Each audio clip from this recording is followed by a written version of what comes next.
What up, what up? Welcome to Reverse Flip Deal Desk.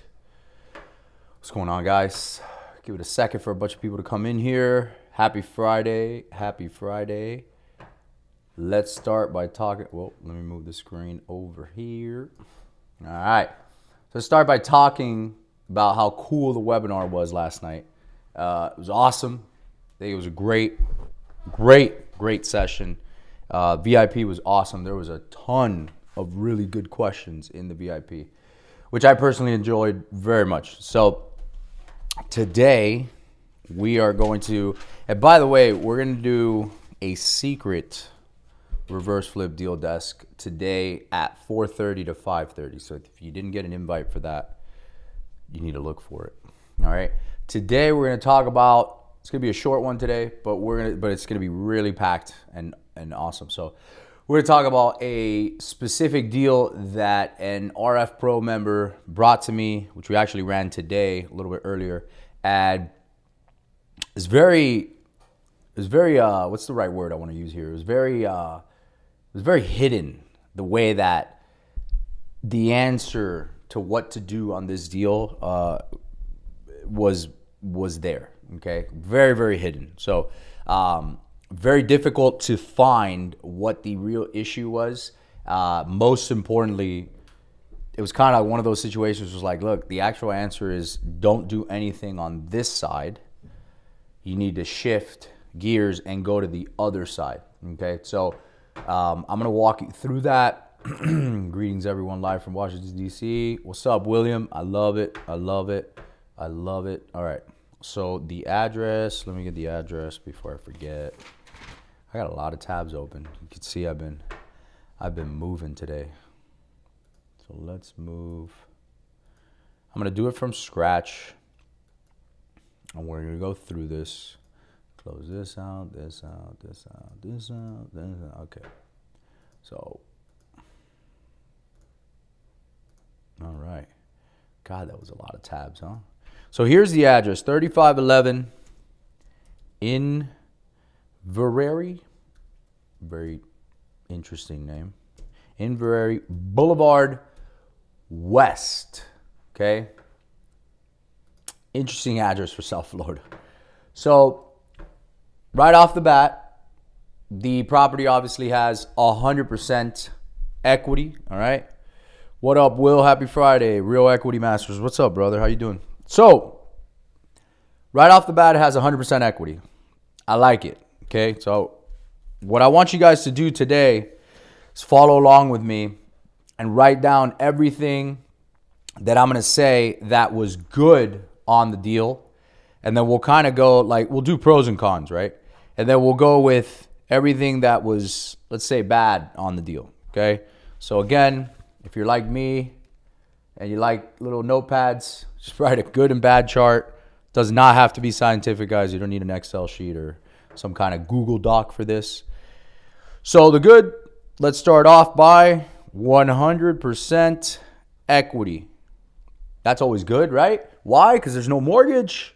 You don't have to worry about a foreclosure. You don't have to worry about, oh, well, how much can I give the seller because they owe 150 and the as is 250, blah, blah, blah, blah. Now you're a mathematician, right? So it's always easier when you have no mortgage. It's my favorite. And it's a huge myth in real estate that, oh, well, you know, sellers don't sell at a discount if they own their property outright. Couldn't be further from the truth. Remember, you have monetary issues and then you have situational issues. Okay, so monetary issues are in relation to real estate. Hey, the seller's in pre-foreclosure. They're behind on their mortgage. That's a monetary issue, right? That is a financial constraint. Hey, they owe property taxes. They're behind on their property taxes.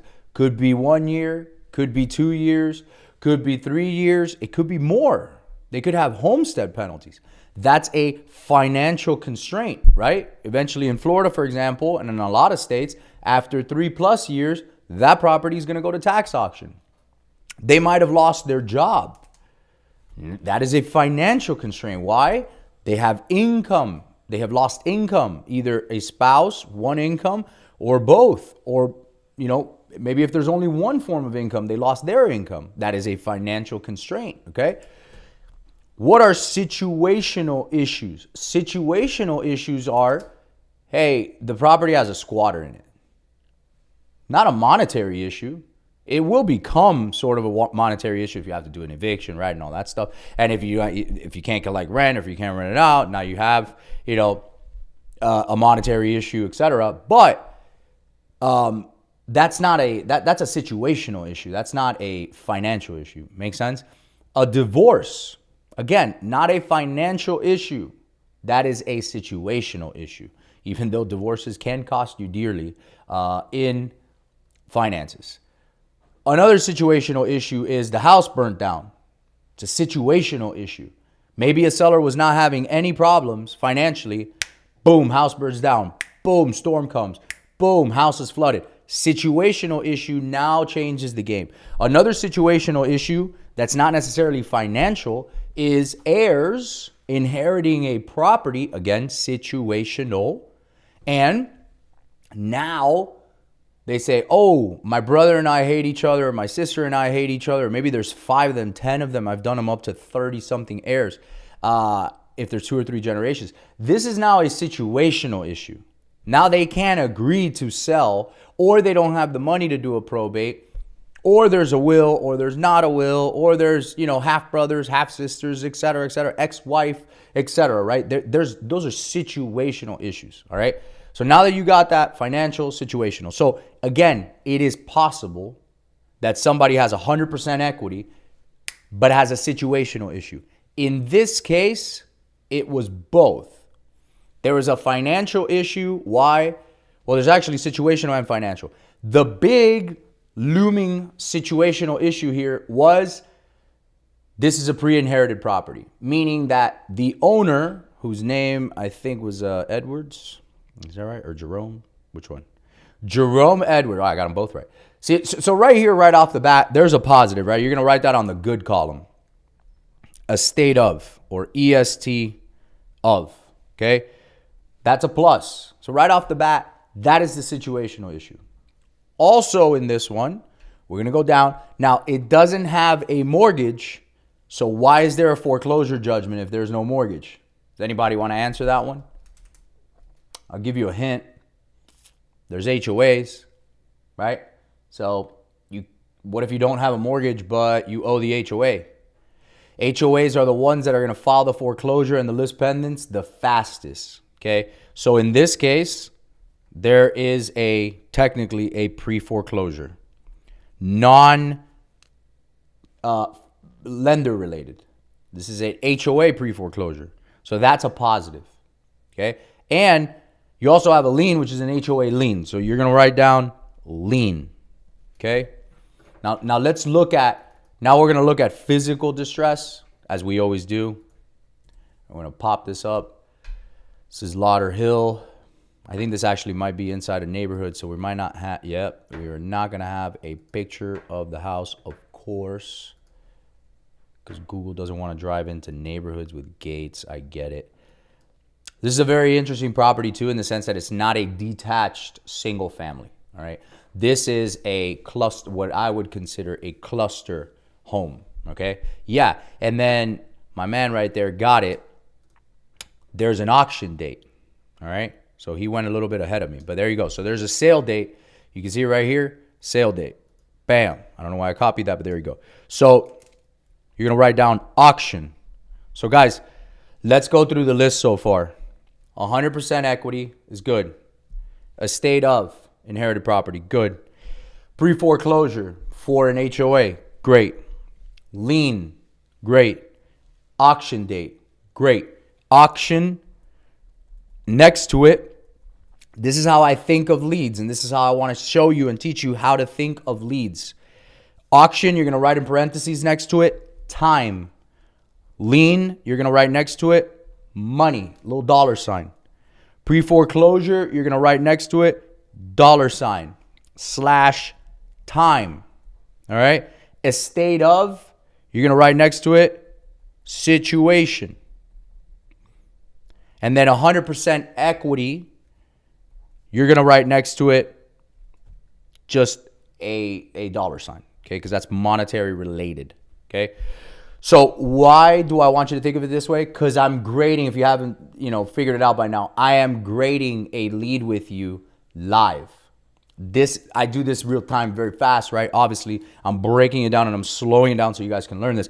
But I am now grading a lead live. So I have, and I want you to understand, once I have the factors, which is the equity, the estate of, the pre-foreclosure, the lien, the auction, those are the what's, okay? And then next to it, I want to understand how this affects the deal, which is monetary, situational, monetary, and time. So an auction affects this by time. Why does that matter to me? So I can start to frame the conversation with the seller, number one. Number two, so I can know, like, hey, how fast do I have to move on this deal? What does this deal require of me? Every deal is going to require different things from you. Some of them need to be lightning fast. Some of them do not have a time constraint like that. If there's no auction, okay, cool. So we got some time, right? We could give the seller maybe 30 days in the house, maybe 60 days. Maybe there's a post-occupancy, right? Let's say I had a squatter in this house. That's a very big pain point. Because if they have a mortgage and they have a squatter, they're not getting rent. They're not collecting money on that property. Therefore, they probably can't make their mortgage.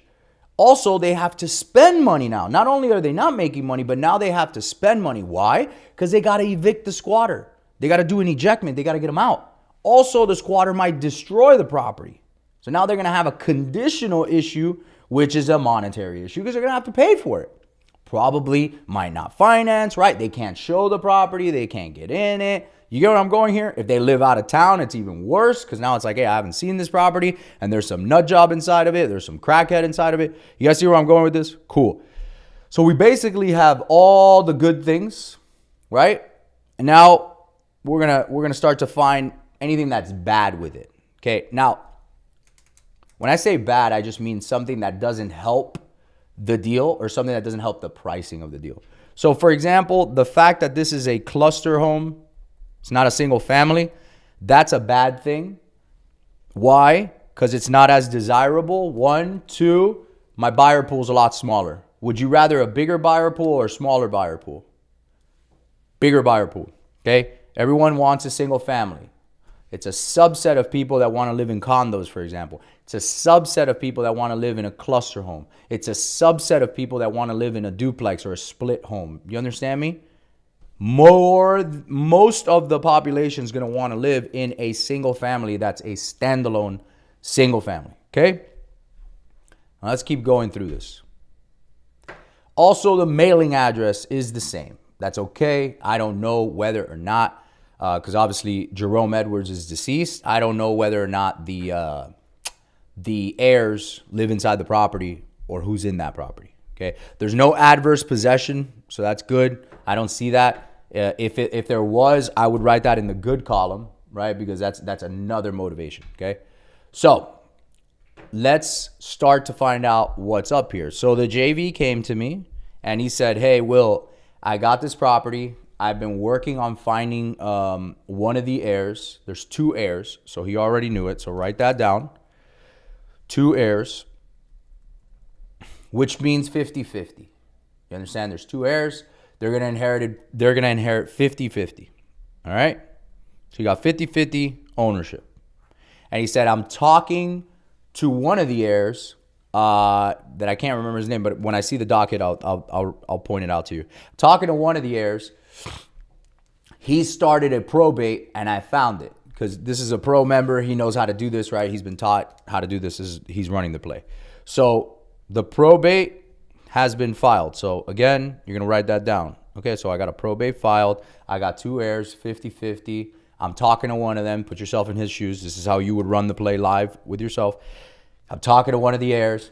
He's telling me about his brother, right? The JV is finding out all this stuff as he's talking with this heir, okay? This is the information gathering phase. You guys got that? So before this, we were in underwriting and grading. Now we're in info gathering because we're talking to people, right? We're finding out what the hell is going on because the data will tell us a story, But, you know, the data paints the picture. The story, when we start talking to sellers and heirs and stuff like that, kind of puts the color into the picture. Everything else is kind of black and white. You guys feel me? All right. So he says to me, he doesn't want to sell yet, right? He's not ready to sell yet. I can't get him over the hump, but he's in the middle of the probate. He can't finish the probate. Basically, this heir is being a little stubborn. It's basically what it is. He knows that there's an HOA auction. He doesn't have the money to do it, right? He's tried to get him to offer some money. I think he even offered him 50 grand at one point, and the heir was like, no, blah, blah, blah. In other words, this heir is being really, really silly. All right, he's being silly. For whatever reason, you're going to run across some of these guys that think that they know everything, and this is, you know, they're great, and they're like, oh, yeah, no, it's not a big deal, right? Mind you, they have a looming auction over their head like a piano, and they're just trying to figure it out, right? So Rudy has a lot of information. The JV has a lot of info so far. Would you guys agree? So now, when that happens, automatically, there's two heirs. Automatically, Rudy's like, all right, this one doesn't want to sell yet.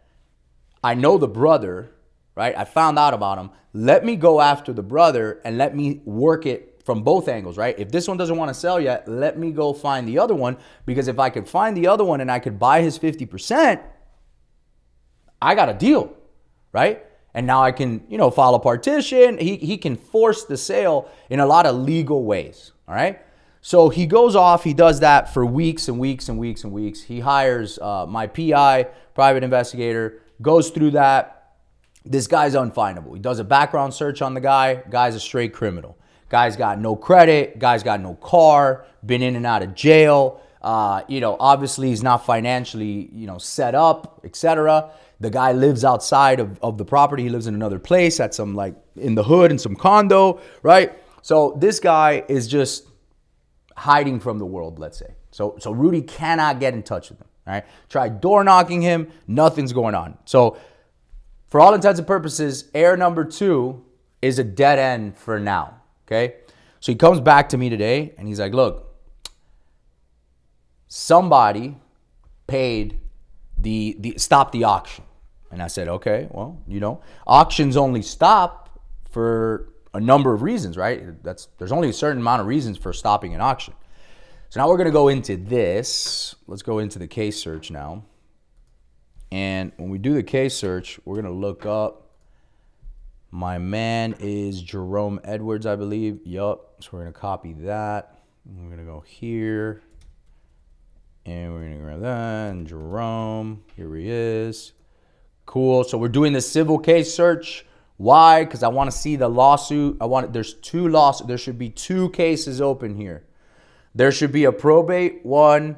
2 should be the pre-foreclosure from the HOA. Everyone follow me on that? Cool. How much was the HOA judgment? So the HOA judgment was $18,000 and change, and we'll get to that in a second. How did you know someone stopped the auction? Terry, I'm about to show you. Take it easy. Don't worry about it. We're getting there. So here's the summary of administration, 2025. This is your probate, okay? We knew this. The other heir told us. So right here, I would write this down, my case number, so I have it. It's a summary administration, which tells me that it's going to be a fast, or should be a faster probate. Why? Because there's no creditor period. It also tells me that the decedent is probably dead for more than 2 years. Why? Because that's one of the requirements for it to be a summary versus a formal. Okay. Now here's a decedent.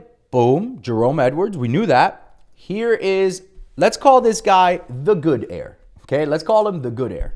The one that Rudy has been talking to. His name is Andre Taylor. Now you would write that down, obviously. Taylor. Here we go. So Andre Taylor. A lot of this stuff is going to be blocked and redacted because it's a probate. They do that on purpose. However, they paid the funeral bill. They did the petition, etc., etc. There's claims going on here. I can just tell you that this probate attorney sucks. I mean, sorry to say, but it's just the truth. Taking way too long, not moving the probate forward. I mean, the fact that this has been open since May is ridiculous. I also can assume that this probate attorney probably hasn't been making good money on this deal, probably why it hasn't been moved. and it hasn't been touched in 2 days, or excuse me, 2 months, right?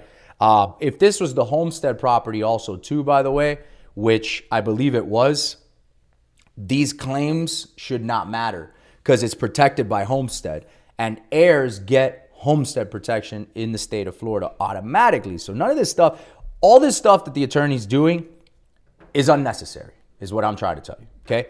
So at least we know this now, all right? Now let's go look up that pre-foreclosure. So we're gonna go back and we're gonna look up, all right, so it didn't pop up here, which is interesting. I'm gonna look up, here it is, boom, boom, boom. So inside of Real Flow, gives you a lot of detail. Here it is. Boom, case detail. That's all I need right there. I got my HOA foreclosure case detail. You guys see that? COCE, et cetera, et cetera. By the way, the app that we're rolling out is going to have that too. So that's pretty dope. Saves you a lot of time. Boom, there you go. La Mirage Homeowners Association versus unknown heirs of Jerome Edwards et al. Defendant, which means and all defendants. You guys follow me so far? Cool. So it's real property from $1 to $15,000. Claims courts work by amounts. So now you know, hey, it's somewhere going to be in that, it should be in that range. Okay, here we go. So here's your plaintiff, La Mirage. Here's your defendant, right? Pro se, which means that they're representing themselves. Jeremy Christopher Edwards. Bingo was his name-o. Write that guy down because that's how Rudy found the other heir. So Jeremy Chris Edwards. That is heir number 2. Okay, that is a bingo. We're going to give it a round of applause. That's what we're going to do, all right? I don't know if you guys could hear that, but I hope you did. We're happy about that, all right? Now, the foreclosure is open. What do we always do, guys? When we go into a foreclosure, we look at the complaint, right? So we're going to pull up the complaint here. All right? So here's the complaint. This is the right property. All right? And by the way, it would say any heirs here if they did it, but they didn't do it on this one. Here you go. At the time, as of July 31st, et cetera, et cetera. Let's go. Give me the amount. La, la, la, la, la. Keep going. All right. So they didn't say it in there. But now we know. Love the cheer. I love it. All right. So we're going to keep going.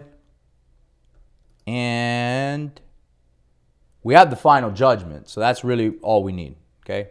Let's just go through that. The final judgment should tell me the exact amount, all right, that was going down here. Here's the amount. Assessments, $9,200. Interest, $1,100. For attorney's fees, $5,800. For costs, $1,900. Grand total of $18,000. You're going to write that down. $18,219 with 71 cents. That is what's owed here.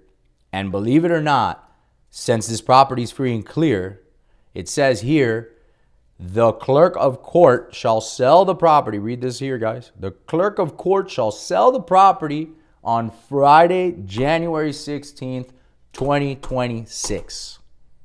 If you want to know, remember, guys, remember how we've used this right here?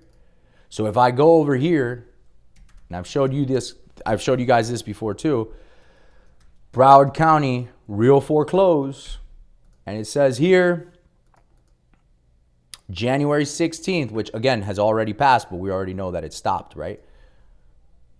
So I'm going to go back to January 16th. Here we go. Calendar, January 16th. Beam, beam, bam. Inverary, here it is, 18,219, right here. Cool. Also, your heirs would be here. Andre Taylor, Jeremy Christopher Edwards. Here it is. Here's the attorneys, etc. So 18,000, and this was rescheduled. Okay, now we got to know why. All right. So this was like the little. Was this cool so far, guys? I think we went real deep on this one so far. Now, here's what I helped Rudy with. Hey, he's like, dude, I just can't figure it out. It was stopped. Doesn't make sense. And I said, well, let's look at the foreclosure, because if the auction was stopped, it must be for a reason. And there's always things, guys. It's all public record. It's all public information. So you see right here where it says order canceling sale on January 5th, which was almost 20 days ago. Let's click into that and let's see what happened. The foreclosure was set, is hereby canceled. Okay, cool. Doesn't tell me why. But the certificate from the clerk, bing, bing, bing, here it is. Clerk of Court and County Courts in the state of Florida do hereby certify that I have received from Jerome Edwards, impossible from Jerome Edwards because he's dead, herein the sum of $18,933 with 67 cents. In other words, guys, somebody paid the HOA lien. Somebody stopped it. It says it was stopped. So that's that. So now, what do we know? Okay, there's no more auction. There's no more lien. There's no more pre-foreclosure. And again, I'm just Xing out things on my notepad here, right? So we know that. And we still have an estate of, and we still have 100% equity. But who paid them? That's really the question. Who paid them? What the hell is going on here, right? So now we got to find out who paid these. There's only one logical reason, and it jumped right out at me right away. There's only one logical reason of why these things were paid. Let's go down the list and do some process of elimination. 1, is there a mortgage here? No. So the bank didn't pay them. Boom. So we rule that out. 2, did the heir who opened the probate pay them? No, absolutely not. Rudy spoke to him, said he was broke.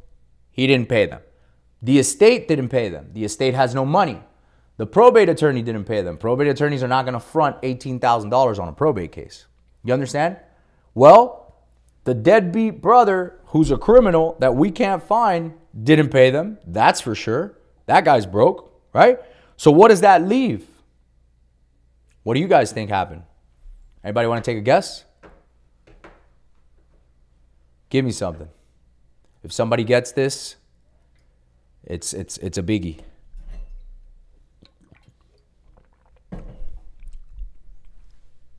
Let me know if you guys think you know. Who could have paid them? Who else could have paid them?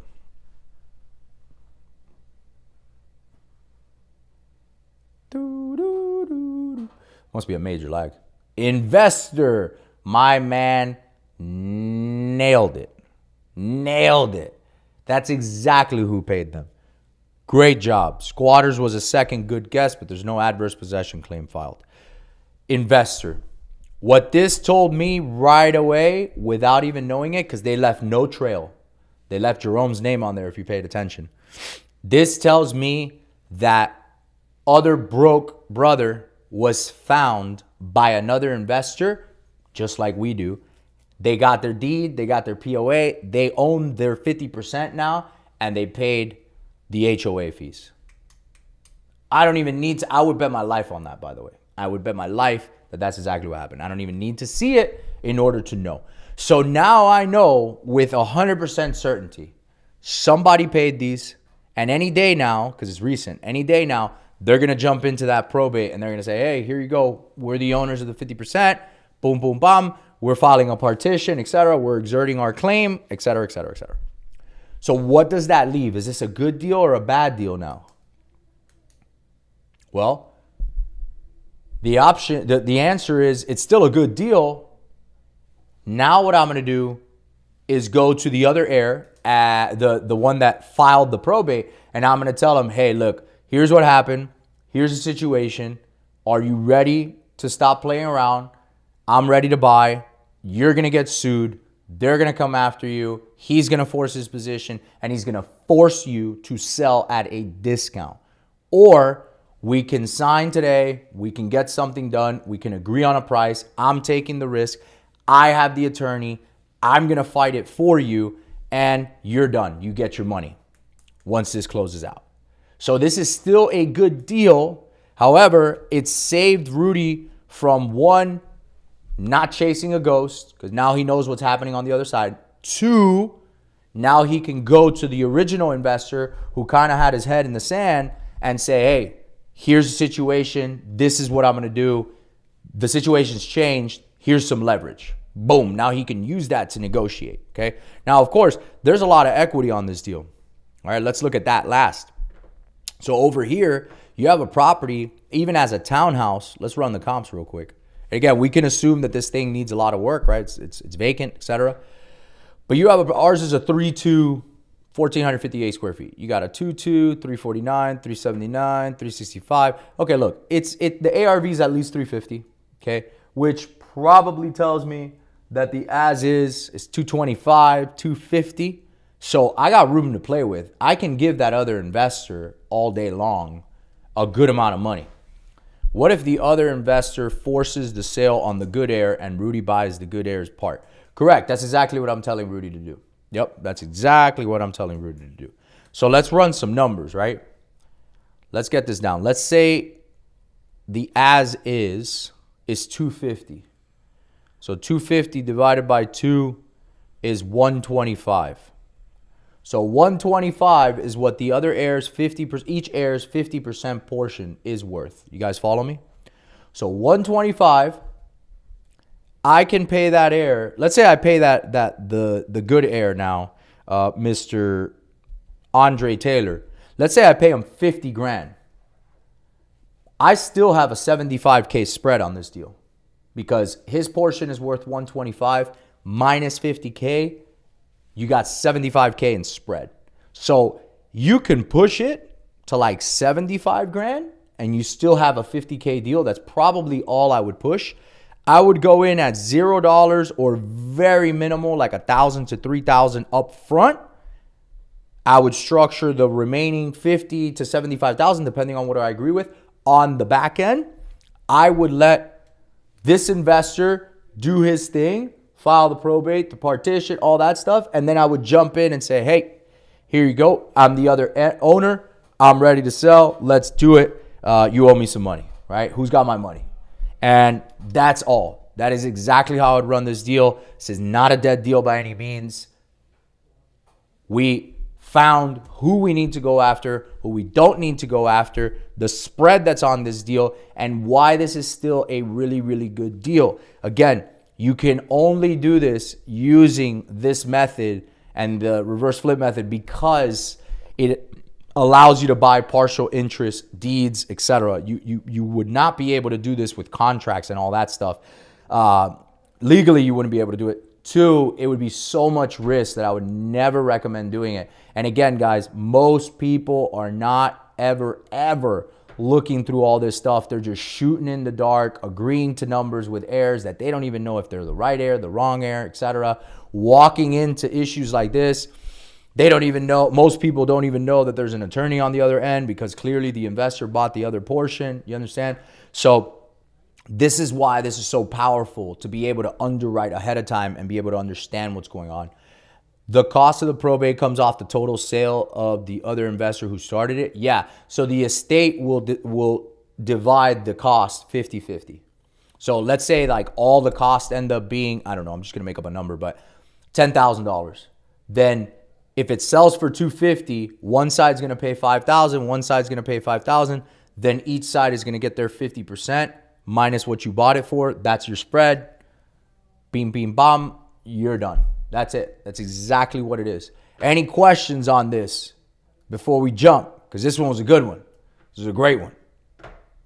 And again, if you wanted to build this list, Will, where do I find these types of leads? Where do I find this deal? Dude, super easy. Estate of or inherited property, pre-foreclosure, liens, and an auction. That would have been on everyone else's, that would have been on all those lists.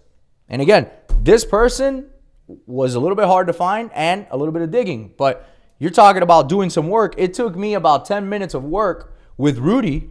And again, that goes back to having a good coach, to having a system, to having a community that can show you how to do these deals. Took me about 10 minutes to tell him, Rudy, you got to go after this person. You got to go after that person. If you do it like this, I would pay this. Boom, boom, boom, boom, boom. You could structure yourself a 50 to 75K deal. Boom, end of story. End of story. If this heir says yes, which I think he will, that's it. Rudy locked in a 50 to 75K deal, depending on where he negotiates, on a dead deal. Dead lead. And he can let the other investor do the work, right? Like that is a great, great, great situation, great deal on a property that you weren't going to do anything else with in any other solution and any other strategy. So guys, again, reminder, you have the QR code there to scan and submit your deals.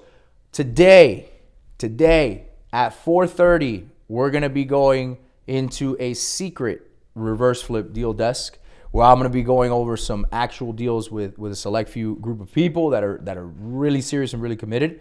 So if you could be there, find a link, get there. My team, will probably reach out to you, or my team can give it to you. You always have the number down there. If you want to look, if you want to have a deal looked at and work through, that's the way to do it. And by the way, I am going to start doing some sessions with some people.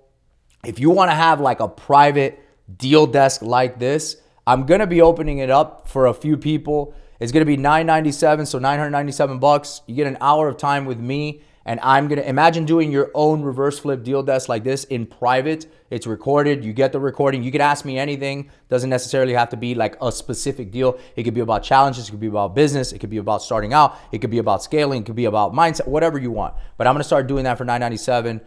My team, if you're interested in that, go for it. It's definitely not a pitch. Minimum to JV with you is a 50K total spread, right? Yes, sir. Yes, sir. The right coach is a game changer for sure. Appreciate that, Ed. Yes, it is. Absolutely. Nobody's doing the research. No, they're not. No, they're not. Not beyond. Can you imagine a wholesaler getting this deal or something like that? Or somebody, and again, not a shot at wholesalers, but imagine the way that I was taught in wholesaling, dude, I would have fumbled this. I would have gotten the contract by this heir, which legally I needed both of them to sign. I would have sent this on to the title company. I would have ordered the lien and title search. It would have been weeks before things come back. And mind you, there's a shark on the other side, an investor who's already bought the deed on the other side, who's already paid off the loan, the lien, and I'm over there in the dark. I don't even know that there's a probate that needs to be done, right? I don't even know how to look this stuff up. This is very, very important stuff, man. Willie, my question was more, what would happen if you buy the 50%, but the other investor did too, and he forces the sale on you? Is that a possibility? Well, if you guys both bought the same 50%, that would just be bad timing, but it just depends on who records their deed first. Legally, that's what would happen. If I bought 50% of one heir and he buys 50% of the other heir, we're both going to enter into a battle, but ultimately we're both going to get what we want at the end of the day. That's really simple. What base list do you use to find these? Yeah, like I said, so this one would have been a pre-inherited stacked with a pre-foreclosure. It would have also been on the lien list. It would have also been on the auction list, which I've shown you guys how to get. So it would have been on a few different lists, honestly. It would have been great. So this definitely had a lot of motivation to it. And yeah, it would have been on a bunch of those lists. If you stack them, they're better, obviously. This would have been like on an individual pre-foreclosure list. It would have been on an individual auction list. It would have been on an individual inherited list. Now you take those together. Now you have all this. You have 1, 2, 3 stacks. It's a lot. This deal would have also been on 100% equity, a free and clear house. So you could have also said that too. Can you record that deed before probate is closed? You can, just depends on the state and also depends on the situation with the probate. But technically you can. You can. I would also just record an NOI, a notice of interest, just to kind of stake your flag there, and that's fine too. As long as you record something and you were the first person to record it, legally you should have the right of way, if you will. All right? Yeah, so Albert, and I know that this is Albert, he's going to say nope, but sometimes you can record the deeds. You can. If it's a homestead property, legally speaking, you can. Would recording a contract affidavit be the workaround if you don't record the deed? Yes. An NOI, contract affidavit, yes, that would be something I would record either way. Yes, sir. And that is an equitable claim for sure. Plus, you have the deed back there. You have the deed behind it, which is a great it's a great thing to have. So, yep, you could do that. Guys, as always, I enjoy this very much. For those of you going at 4:30, I will see you at 4:30 today. We have my pro call now at 3:30. Guys, I love the Reverse Flip Deal Desk. If you have any deals that you want to review, if you actually have any leads that you're coming up with, I want to see people come through here and bring addresses. That is where you will get the most amount of situational help, right? If not, I'm always going to be reviewing deals and doing live deals with you guys, all right? So I'll see you guys at 4:30. Appreciate it. Take care. And last thing, if you guys enjoy this content, if you guys enjoy what's going on and you really get value out of this, make sure that you hit the little bell button, subscribe, share it with a friend or somebody in the industry, and that way you can be notified when I go live. Take care, guys.